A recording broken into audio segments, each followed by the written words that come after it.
Mis amigos y yo vivimos en una zona buena de nuestra ciudad. Intenta imaginarte un barrio suburbano típico americano. Es relativamente tranquilo y la gente está acostumbrada a la sensación de aislamiento que proporciona vivir en un barrio así. El último lugar donde esperarías que sucediera algo peligroso. Con la excepción de lo que estoy a punto de contarte, mi ciudad irradiaba el silencio tranquilizador que tanta gente desea. Esto pasó hace unos veranos, y por más que lo intente, nunca podré borrar el recuerdo de mi mente. Mi amigo Chad y yo siempre habíamos sido esos niños que intentaban causar problemas donde quiera que pudiéramos. Mirando atrás, luchaba por justificar nuestro comportamiento. Supongo que era nuestra manifestación adolescente de un espíritu rebelde o algo así. Chad y yo vivíamos en la misma calle y pasábamos el tiempo juntos después de la escuela todos los días. Debido a que nuestro vecindario no consistía más que en casas grandes, árboles y parques, normalmente no teníamos mucho que hacer entre semana, a menos que quisiéramos movernos a otras ciudades cercanas. Así que normalmente buscábamos nuestras maneras de divertirnos. En nuestro vecindario había una mansión muy conocida en la cima de una colina que había estado abandonada desde que la gente tenía uso de razón. Era una casa antigua, muy alta y grande, pero que todo el mundo conocía y en algún momento había visitado. Todos los niños que vivían en mi ciudad habían estado dentro.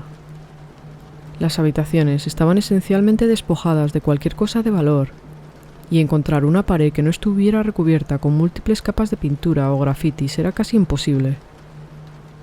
Esta casa, además, era especialmente espeluznante, porque estaba al borde de un enorme cementerio.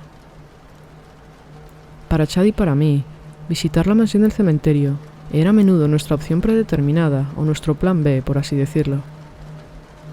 Si no teníamos nada que hacer, pintaríamos grafitis, fumaríamos o simplemente nos relajaríamos hablando en el tejado. Esta fue una de esas noches. Eran como las 3 de la mañana de un miércoles, y a Chad y a mí nos acababan de dejar plantado 2 chicas con las que queríamos quedar. Los dos estábamos un poco molestos, así que pensamos que tirar piedras a la mansión del cementerio sería una buena forma de liberar algo de energía. Si hubiéramos estado sobrios, podríamos haber sido más cautelosos y no hacer algo tan estúpido. Pero ya era tarde, era verano, y no nos importaba. Convencí a Chad de que nos condujera hasta la casa, a pesar de que estábamos más que un poco borrachos. Enredaderas retorciéndose y colgando de los ladrillos embarrados, la mayoría de las ventanas rotas, esculturas amenazantes en la punta del techo. Definitivamente una escena siniestra, especialmente a esas horas de la noche. Sin previo aviso, Chad tomó una piedra y la arrojó hacia la casa. Voló con gracia antes de estrellarse contra una de las ventanas del cuarto piso. Era difícil confirmarlo, porque había poca luz de la luna y las luces de las calles circundantes eran escasas, pero el sonido ensordecedor del cristal rompiéndose lo confirmó. Alegremente tomé una piedra e hice lo mismo, perforando una de las ventanas del segundo piso.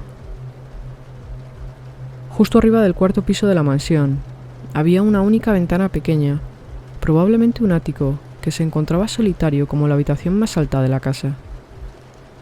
Chad me retó a golpearlo. Yo fallé en torno a 10 lanzamientos antes de rendirme con un suspiro. Chad entonces tomó una piedra y me dijo: «Mira esto». Echó un largo vistazo a la pequeña ventana y lanzó la piedra. Observé con asombro cómo la roca volaba por el aire e impactaba en medio de la ventana, rompiendo el cristal en 1000 pedazos. Me quedé impactado. Los dos nos quedamos allí por un segundo admirando lo que acababa de pasar. Chad estaba a punto de coger otra piedra, cuando todavía, mirando a la ventana rota, vi un objeto oscuro volar por el aire y navegar hacia nosotros. Literalmente, salté en el sitio asustado y confundido por lo que acababa de ver. Chad y yo miramos la roca que acababa de aterrizar en la grava frente a nosotros. Era exactamente la misma piedra que Chad acababa de lanzar. Era fácilmente reconocible, ya que tenía una especie de huella en forma de Z en una de las caras. Los dos nos quedamos allí en silencio, obviamente un poco conmocionados. Ya era muy tarde para que otros niños hicieran lo mismo que nosotros. pero esa fue la única explicación que se nos ocurrió. Estuvimos de acuerdo en que debía de ser un grupo de adolescentes tratando de meterse con nosotros. Esta idea realmente nos emocionó. Las sonrisas en nuestras caras hacían ver que los dos estábamos pensando lo mismo. Íbamos a intentar adelantarnos antes de que pudieran asustarnos. Los dos nos dirigimos silenciosamente hasta la puerta principal, agachándonos bajo una gruesa enredadera que colgaba de los imponentes pilares de arriba. La puerta estaba entreabierta como siempre. Hacía tiempo que estaba desalineada de sus bisagras y no cerraba correctamente. Tan silenciosamente como pudimos, entramos adentro de la casa. Nuestros ojos se adaptaron a la mínima luz y nuestras narices al olor de moho y madera podrida. Subimos lentamente las crujientes escaleras, incapaces de silenciar el sonido de la madera moviéndose bajo nuestros pies. Habíamos llegado al cuarto piso y estábamos ubicados en la base de la última escalera. Curiosamente, nunca habíamos estado allí. La entrada al tejado estaba en el lado opuesto de la casa, y esta habitación se nos había escapado. Chad tomó la delantera y yo le seguí detrás. La escalera conducía a una pequeña puerta de madera que supusimos era la puerta al ático. Chad puso una mano en el pomo de la puerta e incluso me miró. Yo asentí y con un movimiento fluido él abrió la puerta. Antes de que pudiera ver algo, fui golpeado por un olor que me hizo retroceder unos pasos. Era el peor olor que había olido en mi vida. Aquello olía a muerte. Algo claramente se estaba pudriendo en esa habitación. Chad se tapó la nariz y entró. Yo dudé, pero decidí que prefería estar a su lado que solo en una escalera oscura. La vista era incluso peor que el olor.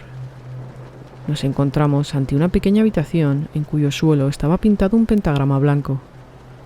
Había algunas velas apagadas y una puerta de armario que no abrimos. El olor parecía emanar de ese armario, y me preocupaba que Chad quisiera investigar más. Pero para nuestra sorpresa, la habitación estaba vacía de gente. En cualquier caso, yo había tenido suficiente. Esto realmente estaba empezando a asustarme, y no podía resistir más el impulso de irme. Me volví hacia la puerta, y fue entonces cuando lo vi. Miré hacia abajo por las escaleras, y vi a dos figuras envueltas en togas mirándome. Yo maldije entre dientes, cerré la puerta y corrí hacia Chad. En ese momento, escuchamos pisadas fuertes en las escaleras detrás de nosotros. Estábamos acorralados. Cuando las pisadas se acercaron a la puerta, yo estaba preparado mental y físicamente para defenderme de quien quiera estuviera detrás de esa puerta.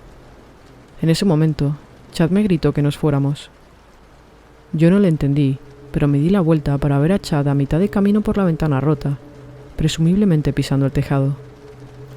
Rápidamente hice lo mismo, y en el momento en el que llegué al tejado escuché la puerta abrirse con fuerza. Los dos corrimos por el tejado, hasta la entrada al tejado que ya conocíamos de otras veces, sin esperar a ver si nos seguían. De no ser porque la situación era tan grave, no sé si habría podido seguir adelante con ese plan. La oscuridad hacía casi imposible ver dónde pisabas, y un paso en falso en ese tejado nos habría enviado a la muerte. Seguí de cerca a Chad y llegamos a la entrada del tejado. Era una pequeña trampilla que conducía a una escalera. Pero cuando Chad intentó abrir la escotilla, no fue capaz. Estaba cerrada por dentro. En ese momento, escuchamos una voz resonante desde algún lugar en la distancia que decía algo así como que se fueron por allí. Recuerdo que era una voz extrañamente profunda. Hasta el día de hoy es la cosa más aterradora que jamás he escuchado. Sin pensarlo, pisoteé la trampilla tan fuerte como pude con mi pie derecho, y ésta cedió con un ruido estrepitoso, lo suficientemente fuerte como para revelar nuestra posición a cualquiera en la casa. La fuerza del impacto me hizo caer al agujero, y si no hubiera sido por mis reflejos agarrando la escalera con las manos, me habría hecho bastante daño. Chad me gritó que corriera, así que bajé lo más rápido que pude tratando de ignorar el dolor en mi pierna. Los dos corrimos por la escalera y salimos por la puerta trasera saltando la cerca y corriendo hacia el cementerio. Chad parecía estar bien, pero estaba muy conmocionado. Yo, por otro lado, estaba tan asustado que apenas podía pensar. Nunca pensé que agacharse detrás de una lápida en un cementerio pudiera ser tan reconfortante. Chad y yo seguimos mirando en dirección a la mansión, esperando que alguien nos siguiera. Pero afortunadamente no vimos a nadie. Estuvimos allí por lo menos media hora sin movernos. Justo cuando pensábamos que no había moros en la costa, vimos a un grupo de 4 o 5 figuras encapuchadas, dando vueltas alrededor de la propiedad, buscando frenéticamente debajo de arbustos y árboles. Los dos nos acercamos sigilosamente hacia el final del cementerio, hasta que estuvimos seguros de que no había posibilidad de que nos vieran en la oscuridad. Saltamos la valla trasera y nos fuimos en coche a casa. Solo puedo suponer que nos topamos con algún tipo de reunión de una secta o un ritual de algún tipo, pero en cualquier caso no hemos vuelto y no creo que volvamos nunca.